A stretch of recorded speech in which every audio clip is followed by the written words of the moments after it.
ឃើញវីដេអូកោស្វាយនេះបងប្អូនណាគឺថាពេលប្រឡប់ហើយគឺចិត្តយប់ហើយបងប្អូនមើលខាងក្រៅក៏ដឹងដែរមេឃភ្លៀង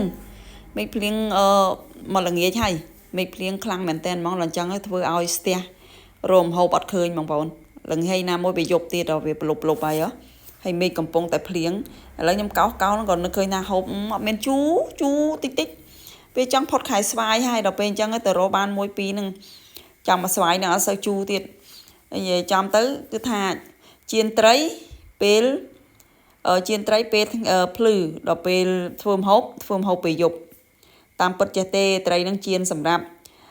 ទុកចៀនជួនទេបងប្អូនហើយក៏ប៉ុន្តែល្ងាចឡើងភ្លៀងរហូតទៅទិញសៀងក៏អត់មានដែរដល់ពេលអញ្ចឹងសម្រាប់ចិត្តថាធ្វើស្វាយសាប់វិញទៅវាងាយលឿនឯណាមួយស្វាយនៅគៀនផ្ទះមានទៀតដែរក៏ចាប់ផ្ដើមធ្វើស្វាយសាប់តែម្ដងទៅតាមពិតវាឃើញទេខុសចិត្តខុសគំនិតចឹងយើងគិតថាធ្វើចៀនជួនតែអត់បានទិញសៀងព្រោះអីវាយប់ហើយភ្លៀងទៀតដល់ពេលអញ្ចឹងក៏ដូរចិត្តធ្វើស្វាយសាប់វិញទៅតែឆ្ងាញ់ខានហូបយូរដែរហើយស្វាយហ្នឹងក៏បដាផុតអីរដូវស្វាយបងប្អូនដល់ពេលអញ្ចឹងវាមាន1 2អញ្ចឹងហើយក៏វាអត់ជូរដែរអត់សូវជូរឥឡូវយើងចាប់ដើមលាយគ្រឿងងាយបងប្អូនណាគឺដាក់ទឹកត្រីមួយស្លាបព្រាមកហើយស្ករមីចេងអំបិលហ្នឹងឯងគឺដាក់ចូលមករ៉ូឌីបន្តិចចឹងមកនេះរ៉ូឌីអំបិលតិចមកហើយនឹងស្ករសមីចេងតិចមកហើយក៏អត់មាននេះដែរក៏ម្ទេសក៏អស់ហើយនឹងខ្ទឹមក្រហមក៏អស់ដែរអស់រលីងតែហ្មងអស់ចំដល់ពេលដែលយើងត្រូវការហ្នឹងហើយយកបាយនឹងទៅទិញណាបងប្អូនហើយផ្សារគេអត់មានលក់ទេឥឡូវខ្ញុំស្ទើរខ្ញុំថែមស្ករបន្តិចទៀតព្រោះស្វាយសាប់ដឹងស្រាប់ហើយវាស៊ីផ្អែមបន្តិចប៉ុន្តែផ្អែមពេកទេរួចហើយតួឯករបស់ខ្ញុំនេះគឺជីអង្វង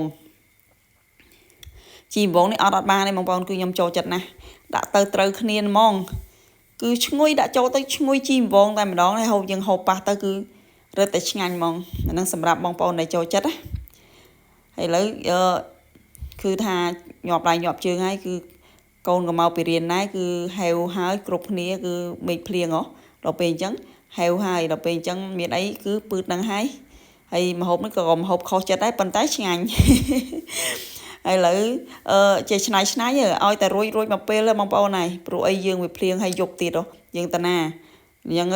យើងមានអីឆ្នៃហ្នឹងទៅឲ្យទៅថាបានរួចមកពេលទៅណាហើយលាបទឹកមាត់ទៀតហើយទឹមហូបហើយលាបទឹកមាត់ឥឡូវហូបបាយជាមួយខ្ញុំទាំងអស់គ្នាបងប្អូនថ្ងៃពងចង់សួរថាចេះត្រីហ្នឹងចៀនពេលថ្ងៃវាក្រហមដល់ពេលអ្នកថតយប់ខ្មៅព្រិចខ្មៅមែនទែនបងប្អូនមើលខ្ញុំមើលត្រីចង់ស្គាល់ហ្នឹងនេះឥឡូវជួយហូបបាយជាមួយខ្ញុំទាំងអស់គ្នាគឺអាហារពេលយប់ហើយបងប្អូនហើយម៉ោង 7ហើយម៉ោង 7យប់ហើយមេឃភ្លៀងទៀតហើយវាឆ្ងាញ់ដែរវាត្រូវមាត់ដែរ